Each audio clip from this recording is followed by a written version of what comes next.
Isang magandang araw mga kaibigan! Narito na naman po si Shenshen TV na magbabahagi sa inyo tungkol sa kwento ng pag-ibig. Pero kung bago ka pa lamang sa aking YouTube channel, paki-like lang po ng ating video, paki-click na rin ang subscribe button at ganun din ang bell icon para lagi kayong updated sa mga paparating ko pang mga uploads. Ang ikasiyam na kabanata. Anak ko, patawarin mo si Mami. Patawarin mo ko kung gagawin ko to. Pangako ko sa'yo, babalikan kita. Babalikan kita, anak. Hinalikan ko ang pisngi nito at lumabas ang silid na yon.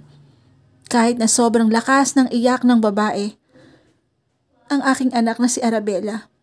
Pakiramdam ko ay alam niya ang gagawin ko. Ipamimigay ko siya. Ang sakit, sobrang sakit, para sa akin. Ang katotohanan na to, pero anong magagawa ko? Isa na lang akong mahirap na tao at hindi nakakayaning palakihin ang dalawang bata. Debina, maraming salamat. Kung alam mo lang kung gaano kami kasaya ng asawa ko ngayon. Hindi ako nakasagot sa sinabi ni Aling Salome at mukhang napansin naman na umiiyak ako. Hinagod niya ako, ang aking likuran at niyakap upang samahan ako sa aking lungkot. Si David ay tahimik lamang na natutulog habang akay ko sa aking harapan. Aling Salome, pangako ko po na babalikan ko ang anak ko. Pangako ko po na kapag umayos na ang buhay ko ay kukunin ko ulit siya.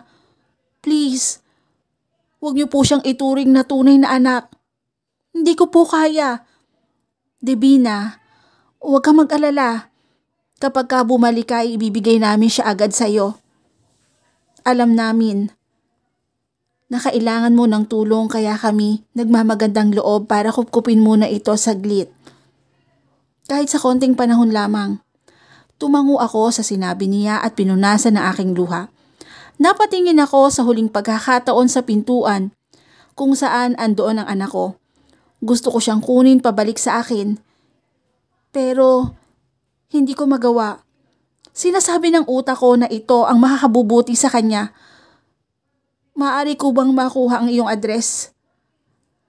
Para kung handa na po akong kunin, pupuntahan ko po kayo. Nakangiting tumango ito sa akin at nanghiram ito ng papel at ballpen. Puntahan mo lang kami dyan, Debina. Mabait kang bata. Alam kong malalagpasan mo din ang lahat ng problema mo at makakaahon ka sa buhay. Ngiting mapakla lang ang naibigay ko sa kanya at nagsimula ng maglakad palabas. Sa tuwing iyahakbang ko ang aking mga paa, ay parang kay bigat niyon. Parang ayaw niyang humakbang ngunit may sariling pag-iisip. Wala akong pakialam. Kung pinagtitinginan ako ng mga tao, hindi nila alam ang nararamdaman ko at kung paano mapunta sa sitwasyon ko. Wala sa sarili akong naglakad papunta sa ospital, kung saan andoon si Adeline. Alam kong malayo ngunit wala akong magagawa. Napahigpit ang yakap ko kay David dahil siya na lang ang meron ako. Kung mamalasin nga naman, bigla na lamang umulan. Kung kaya napatakbo ako sa isang waiting shade na nasa tabi at sumilong doon. Anak, patawarin mo si Mami. Napaiyak na lamang ako sa sitwasyon namin. Naiisip ko na tama lang pala na ipinaampun ko muna si Arabel. Kung nasa akin silang dalawa ngayon, baka hindi ko sila mas maalagaan ng mabuti. Napatingin ako sa itaas upang pilit na pigilan ang luha ko, ngunit hindi ko magawa. Ilang minuto ang lumipas at hindi man lang huminto ang ulan. At mukhang mas lalo pang lumakas. Nagsimula na akong makaramdam ng lamig at sigurado ako na ganun din si David. Sa abot ng aking makakaya ay niyakap ko na mahigpit ang anak ko upang hindi ito malamigan. Inilibot ko ang mata ko sa paligid upang humanap na maaaring mahinga ng tulong. Ngunit nasa gitna kami ng daan kung saan walang madalas na naglalakad dahil na rin highway ito. Nagsisimula na akong lamigin at piling ko ay nahihilo na ako. Nakalimutan ko na masama din pala ang pakiramdam ko, katulad ng anak ko. Hanggang dito na lamang ba kami? Wala na ba akong pag-asang bumalik at maghiganti? Hindi pwede. Gusto ko pang bumalik at para na rin makuha ko ulit ang anak kong si Arabel. Tumayo si Divina dahil nakaramdam na siya ng hilo. Hindi siya papayag na manatili doon ang anak niya habang siya ay walang malay. Naisip niya na pumara ng sasakyan na maaaring makatulong sa kanila kung kaya nang makita niya ang kotse na paparating ay mabilis siyang humarang sa gitna habang buhat ang anak na nagsisimula na ring umiyak sa lamig. Narinig ni Divina ang malakas sa pagbusina ng kotse na yon, ngunit napapagit lamang siya at nanalangin na sana ay hindi sila mabangga nito. Malakas na preno ang narinig niya kung kaya napadilat siya. Ngunit sa pagdilat na yon ay naging sanhilang para umikot ang kanyang paningin. Napailing siya at naaninag niya ang paglabas ng tao mula sa loob ng kotse. "Tulungan niyo kami!" Yan ang huling nabanggit ni Divina bago siya tuluyang mawala ng malay. Mabuti na lamang at naging maagap ang lalaki at nasalo niya ito. Miss, are you..." Napahinto ito sa pagsasalita nang makarinig siya ng iyak na sanggol at nang tignan niya ang bisig nito ay napamura siya. Shit! Hindi nagdalawang isip ang lalaki at binuhat niya si Divina papunta sa kotse. At bumukas naman ang pinto sa likuran. "Apo, what happened? Sino yan?" Tanong ng kanyang lola sa loob. "Grandma, I don't know, but she with her baby." Nabigla ang matanda, kung kaya pinapasok niya agad ang babae at nang maihiga doon, ay agad na kumuha ng towel sa likod ng kotse. Pagkatapos ay kinuha ang sanggol na umiiyak. "Jadon, you must hurry and turn off the aircon. Baka magkasakit ang sanggol." Tumango ang lalaki sa sinabi ng kanyang lola at mabilis na pinaandar ang sasakyan. Sa likod naman ay pinapatahan ng matanda ang sanggol at mayroon itong nakitang bag na nasa balikat ng babae, kung kaya kinuha niya yon upang maghanap ng gatas. Ngunit natigilan siya nang makita ang kalahating mukha ng babae. Nang alisin niya ang tumatabing na buhok sa babae, ay napasinghap ito. "Grandma, why?" Takang tanong ni Jadon na kanyang apo nang marinig ang pagsinghap nito. "Jadon, why does she looks like me?" Agad na napapreno si Jadon dahil doon at lumingon sa kinalalagyan ng babae. Napanganga siya nang makita ito.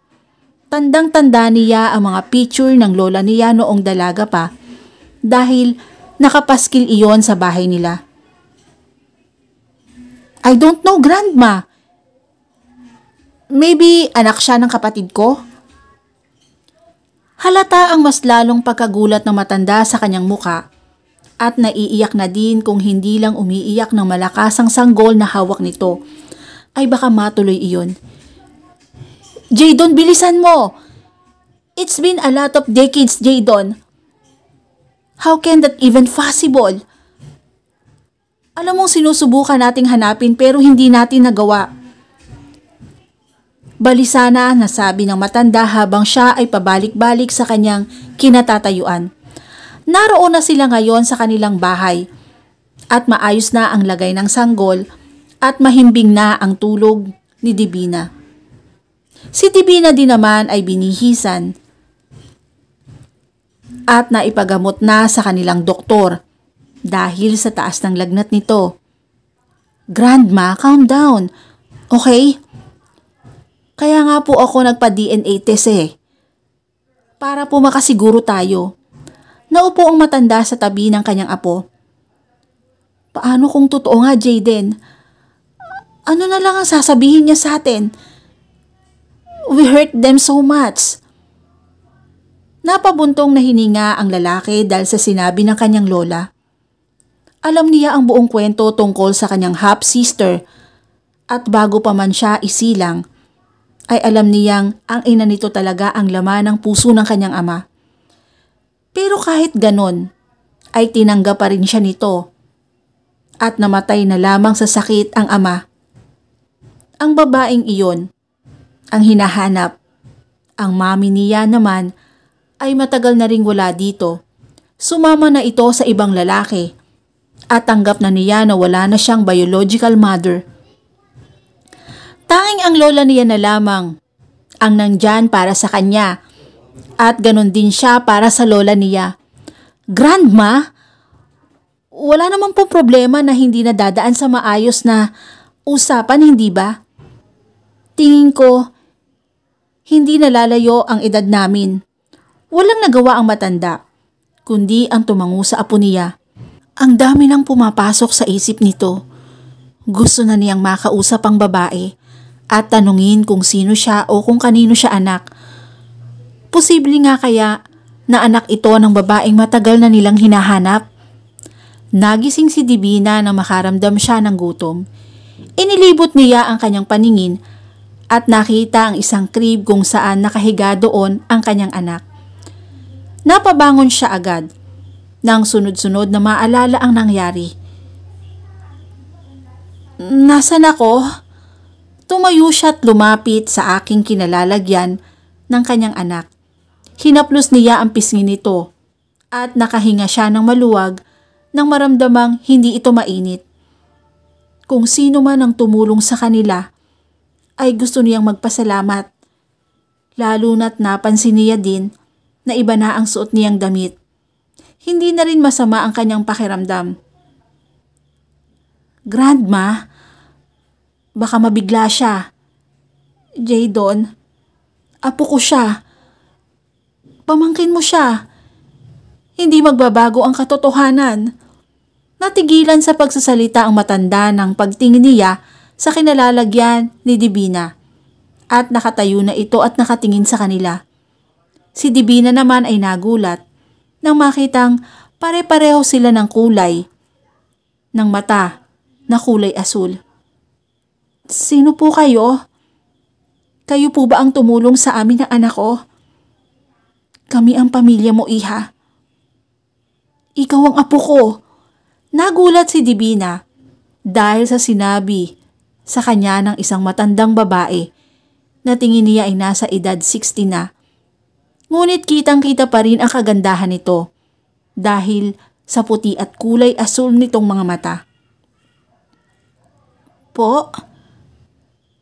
Grandma naman, pagsingit ng lalaki at humarap kay Divina. Miss, pasensya na sa inasta ng lola ko ha. Pwede ba naming malaman kung anong pangalan mo? Nagtataka man si Divina ay wala siyang nagawa kundi ang sagutin ito. Divina Valderrama po. Napatingin ng lalaki sa kanyang lola at muling ibinalik ang mata kay Divina. May problema po ba? Bakit pareho tayo ng kulay ng mga mata? Divina, pwede bang malaman kung kanino mo namana ang kulay ng mata mo? Sa puntong iyon ay nagtataka na talaga siya. Ang weird lang para sa kanya na tinatanong siya ng mga ito tungkol sa bagay na ni minsan ay walang nagtatanong sa kanya. Kay mama, sabi po kasi ni mama, namana ko po yon sa lolo ko. Kung tatanungin niyo din po kung nasan ang lolo ko, hindi ko po alam eh.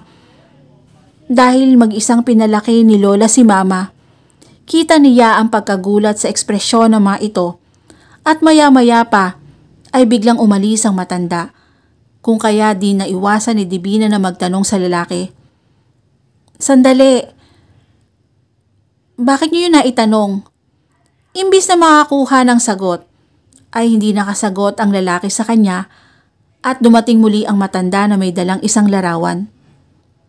Ito ba ang lola mo? Nang makita ni Divina ang larawan, ay napakunot ang noon niya.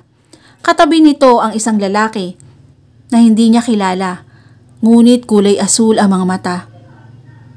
Si lola yan, paano kayo nagkaroon ng picture ni Lola? Bigla na lamang umiyak ang matandang nasa harapan niya, kung kaya nagtaka siya at lalo niyang niyakap ito ng mahigpit. Divina, alam kong nakakagulat at mahirap agad paniwalaan, ngunit pamangking kita. Anak ako ni Daddy o ng lolo mo sa pangalawang napangasawa niya. Ang mama mo ay kapatid ko. Umalis ang lola mo dahil sa akin.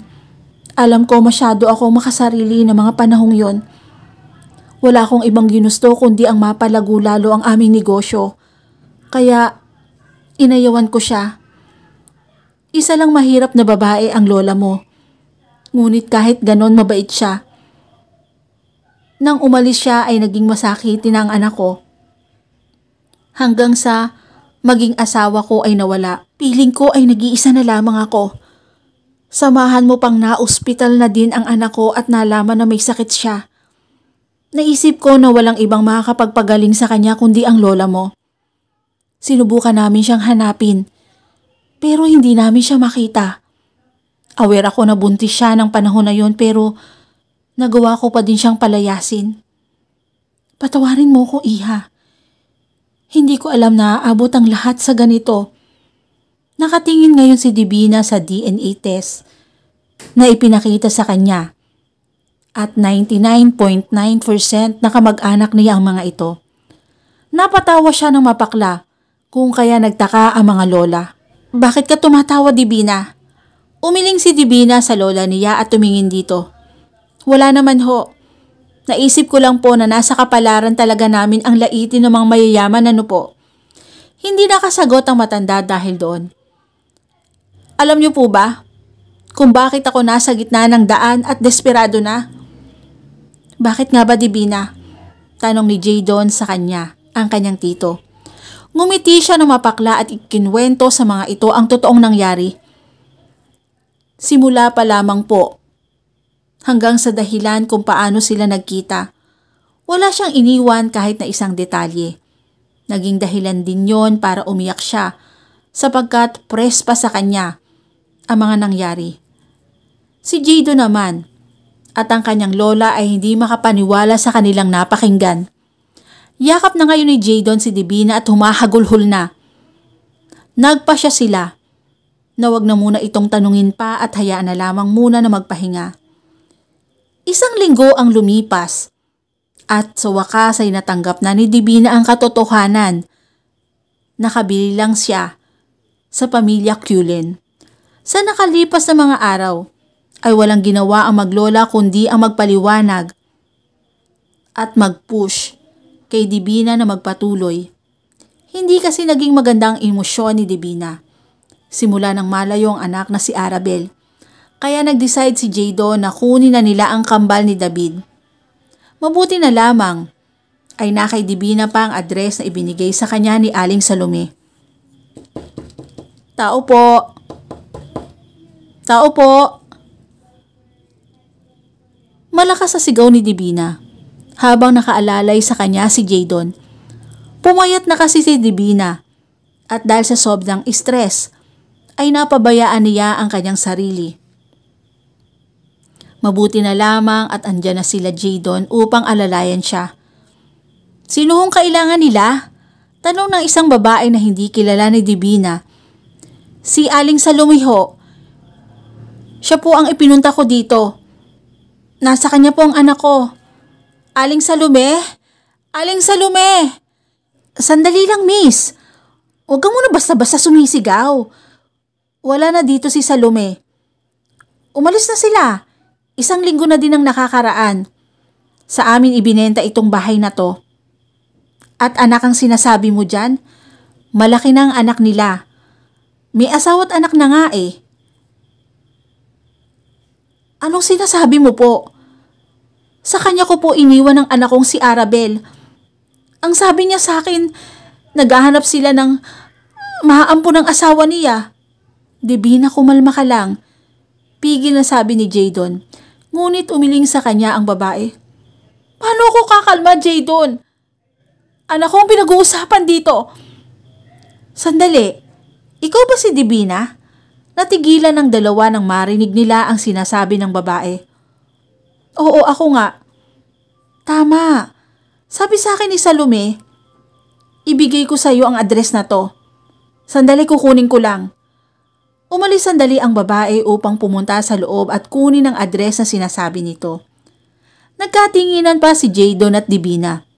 Hindi naman nagtagal at nakabalik din ito at iniabot kay Divina ang isang papel. Ang sabi niya, ibigay ko sa iyo yan. Nanlaki ang mata ni Divina na mabasa ang address na naroroon. Sigurado po ba kayo? Tumango ang babae sa kanya. Kung kaya napatingin si Divina kay Jadon at nagtataka. Jadon, itong address ng bahay ko dati sa mga Balderrama. Dahil sa narinig, ay gulat na nahablot ni Jadon ang address at nang makita ang pangalan na Balderrama Residence, ay agad siyang napatingin sa babae na seryoso. Where is them? Nasaan na ngayon si Aling Salome? Nasaan na si Salome na yan? Seryosong sabi ni Jadon na may diin na ikinalunok ng babae. Subukan mong hindi sabihin. Kung ayaw mong paabutin pa ito sa presinto. This person get my niece baby. So tell me, where the hell are them?